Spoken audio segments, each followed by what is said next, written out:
सुनो, घर में कुछ भी खाने को नहीं है, कुछ खाने को तो ले आओ। अरे बेगम कहाँ से ले आऊं? तुझे तो पता है कि ईद की साहब ने छुट्टियां दे दी हैं। साहब ने कहा है कि जाओ फिलहाल कोई काम नहीं है, तुम छुट्टी करो। तो कहाँ से ले आऊं? अरे आपके साहब ने कुर्बानी तो की होगी ना, जाके थोड़ा सा गोश्त ही ले आओ, घर में चलो कुछ बन ही जाएगा। बेगम तू भी भोली है, पता नहीं कैसी बातें करती है। बताओ तो मैं कैसे जाऊं जब उन्होंने बुलाया ही नहीं है। अरे तो छोड़ दो ना, क्यों कर रहे हो ऐसी जगह पर काम जिन लोगों को तुम्हारा ख्याल ही नहीं। एक पैकेट लेने के लिए तुम इतना डर रहे हो। तुम्हारे साहब को भी सोचना चाहिए, कितने पुराने मुलाजिम हो तुम उनके। एक आधा पैकेट इधर भिजवा देते तो क्या जाता उनका। अच्छा तू साहब को इतना बुरा भला ना कहे, वो इतने भी माड़े नहीं है। जाता हूँ मैं, पता करता हूँ। लग तो मुश्किल ही रहा है, नियत के तो भूखे ही हैं इसके साहब। आज तक कुछ दिया तो है नहीं, पता नहीं गोश्त देते भी हैं या नहीं देते। बच्चों को जाके देखती हूँ, वो भी बेचारे कल रात से भूखे ही हैं। चलो शुक्र है कुर्बानी का गोश्त सबके घर पहुंच गया। अरे असगर मियाँ, तुम्हें तो मैंने छुट्टी दी थी, तुम आज यहाँ कैसे? वो कुछ नहीं साहब जी, वो यहाँ से गुजर रहा था तो सोचा आपसे दुआ सलाम करता जाऊं और पूछूं अगर कोई काम काज मेरे लायक हो तो। अब ये आ तो गया है, ये जो बचे हुए पैकेट हैं ये उधर मेरी दोस्तों के यहाँ ही भिजवा दो। तुम एक काम करो, ये शापर उठा लो, मेरी दोस्तों के घर तो तुमने देखे हुए हैं ना, तो ये उन तक पहुँचाते जाओ। जी ठीक है बाजी, मैं अभी जाता हूँ।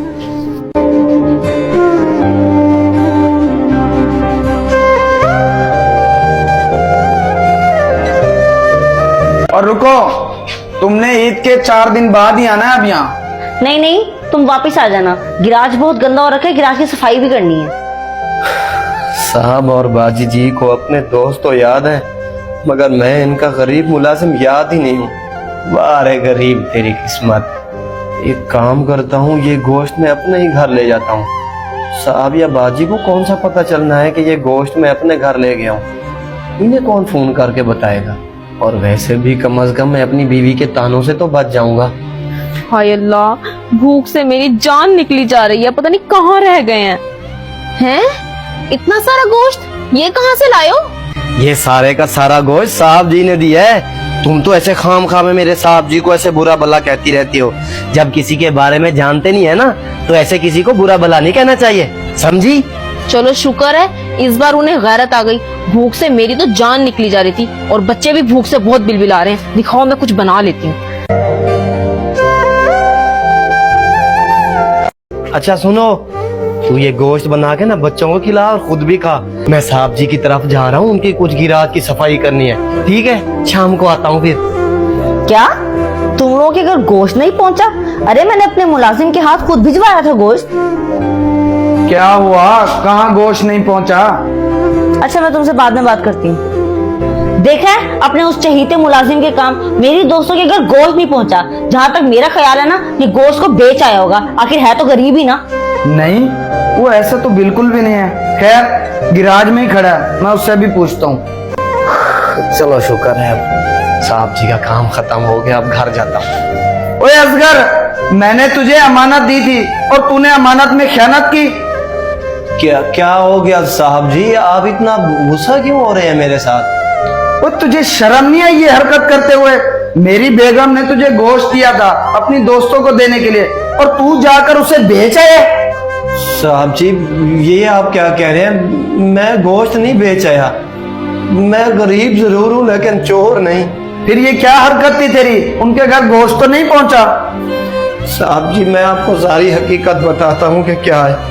आपको अपने अमीर दोस्त रिश्तेदार सब याद है, मगर एक गरीब मुलाजिम उसकी परवाह नहीं है। मेरे घर में सुबह की होती है, शाम की नहीं होती। मेरे छोटे छोटे बच्चे हैं, भूख से वो इतने तड़प रहे थे, मैं आपको क्या बताऊं। घर में खाने के लिए एक दाना भी नहीं है।